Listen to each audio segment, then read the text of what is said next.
In this video, we're going to look at some of the basics of the ActivPanel, such as the user interface and some of the built-in functions that come, integrated into this panel that you can use without any devices connected to it. So even when you're not connected to a computer or to a tablet or anything like that, these are the things that you can do with this panel just on the fly, just by tapping a couple buttons on the touchscreen. So first, let's go ahead and turn the panel on. There is a power button here in the top center. There's also a power button located in the remote. One little thing about the remote, if you notice that the TV's not responding to remote input, it is pretty finicky with how you have this aimed. So I would recommend aiming the remote toward the panel, obviously, but more specifically to the IR receiver, which is located right here. So if you're having trouble, with the panel not recognizing your, button pushing, just aim it that way, and you should be good to go. What we're looking at here is just the basic home screen of this ActivPanel, just with the date and time, very basic. But we can access the built-in functions of this panel by tapping any of these small little arrows located at different areas of the panel. If you tap them, a toolbar will appear.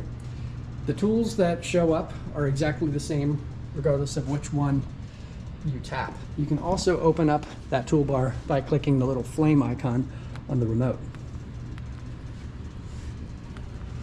So again, there it is. Told you that remote is finicky. So what we're going to look at are some of the built-in functions of this panel that just come, built into the system software. Again, no computer is connected. There that is. This is just all built into the panel itself. First, we're going to look at the Whiteboard software. So tapping Whiteboard right here will take us very quickly to a whiteboard, which is very similar to ActiveInspire, but please know that this is not connected to OneDrive. It's not connected to Windows. This is a standalone kind of software that's integrated. So you're not going to be able to pull your existing flip charts into this. You still can show your existing flip charts if you connect your computer, of course. This is more for on-the-fly, kind of just quick stuff that you're going to be doing with your class. So I'll go over some of the basic tools here that show up on this toolbar. And if you're familiar with ActiveInspire, a lot of this should be pretty familiar to you. Let's go ahead and start with the three dots for some options. You have the option for a new whiteboard. You can open an existing one. You do have the ability to save what you create with these whiteboards, but you're limited to, again, the hard drive on this panel. So if you save it, it's not like it's going to show up on your computer. Just know that it is just going to live on the panel. And then, of course, you can save as, give it a different name. After we do a little work on this, I will go ahead and show you an example of saving. One other thing I want to show here is in the options, you have the option to change the toolbar position. If you tap that, you'll see the toolbar will move around to different locations. I like it on the left. Okay, next we have a save button. I will show that in just a few moments after I actually get something saved or created on here.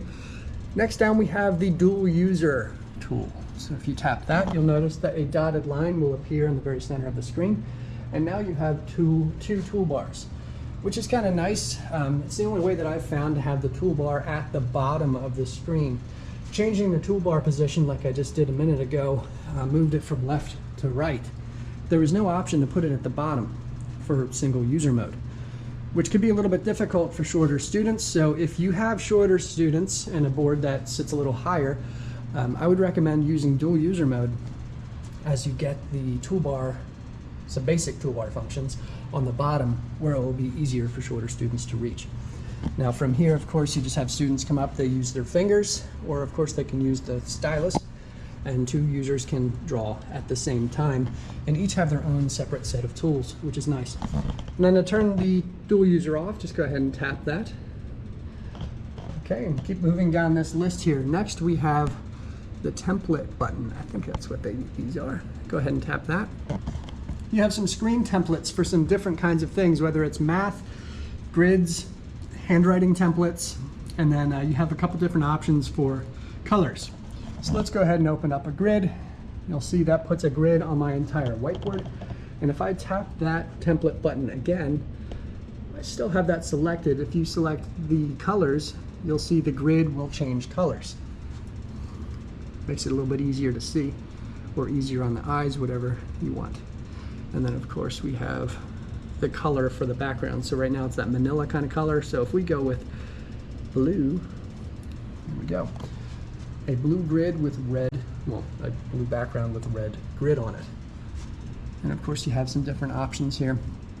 Some handwriting lines, things like that, all of which are customizable with these colors. I'm going to go back to the original and change that blue background to white again. There we go, that's better.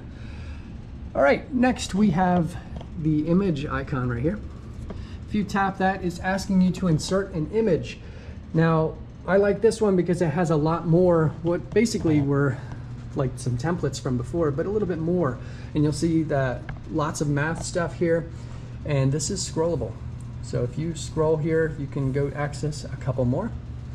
These are all the charts and templates that are included.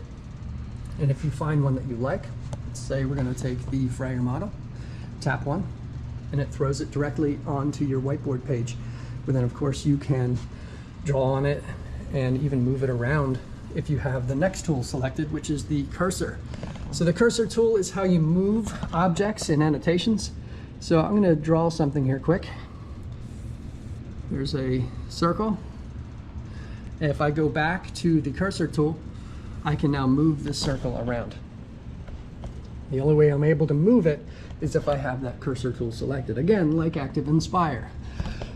Okay, one more thing I want to show with that pen tool here. Notice that when I tap it and tap it again, it gives me options for some thickness.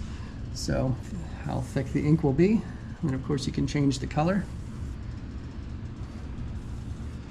And same with the highlighter. Tap it to select it, and that will of course act as a highlighter so you can see through it.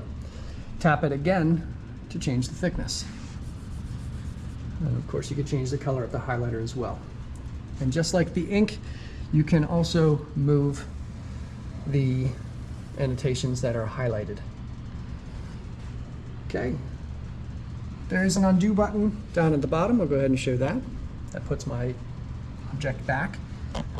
And just moving down, you do have 5 colors that are by default here for your ink and your highlighter. If you want access to more colors, just tap the palette icon and you'll see a couple more options. Next we have the eraser. Tap the eraser again to get thickness options if the eraser is too small or too large or something. I'm going to go with the large one. And I really like the eraser function in this app because it does not erase entire annotations. It could be used as more of, say, like a scratch off or something like that. Let me go back to this. With a small eraser, students really enjoy using smaller erasers and using it as kind of like a scratch off ticket. It's definitely satisfying, and you can use multiple fingers as you're seeing there. It's recognizing every finger that I have is able to become an eraser, which is just the best. Okay, now the other option down here below the original eraser is the screen eraser. If you tap that, it will get rid of everything on the screen and reset all of the annotations. Notice that my Fryer model is still there, which is kind of nice if you're teaching multiple classes. You can have your notes that you do on it, and at the end of the class, so here are my notes. Perfect. And then the class is now over. Erase all annotations button. It is the same as the spray bottle tool that is in ActiveInspire, if you're familiar with that. Okay, almost at the bottom here, what we want to hit next is the math tools. In the math tools option, if you tap it, you get the 4 options that are available. We have a ruler. We have a triangle. Whoa. Okay, there it is. Got to grab it in the middle to move it. And then 2 protractors, a half circle and a full circle. I'm not really going to go into too great a details. You know what these are for, but just one little thing. You can draw straight lines with these. You can rotate them. I think I have to select the cursor tool here to get it to move. You can rotate them. You can even shrink them. And notice that the units do kind of expand if you do that. And you kind of just get the hang of this as you figure out where to tap and move to get these things to do what you want them to do. So the math tools are there if you want them. Okay, and the only other option I didn't talk about is redo. So you have undo and redo. Hopefully you know how to do those, but let's go ahead and save this flip chart now. If you hit the save button, it's going to pull up this screen here, which is showing you anything that you have saved to the internal storage of the ActivPanel. Now, I was a little confused when I saw this at first. I'm going to explain what to do here because it doesn't look like you can do much, but what it is waiting for is for you to name the file. Here I have my laptop connected to the ActivPanel, and I actually have it connected with the HDMI.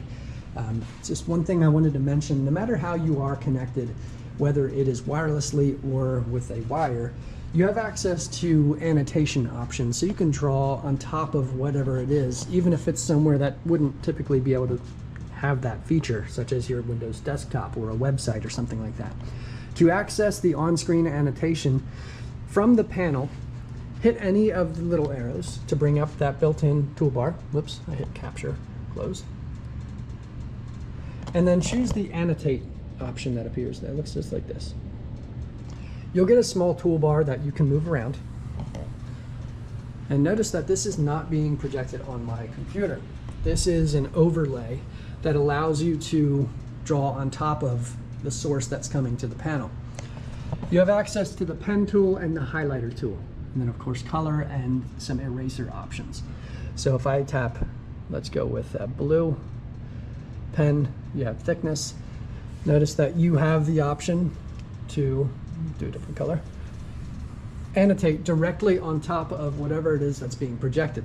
Now keep in mind that that annotation is going to stay put.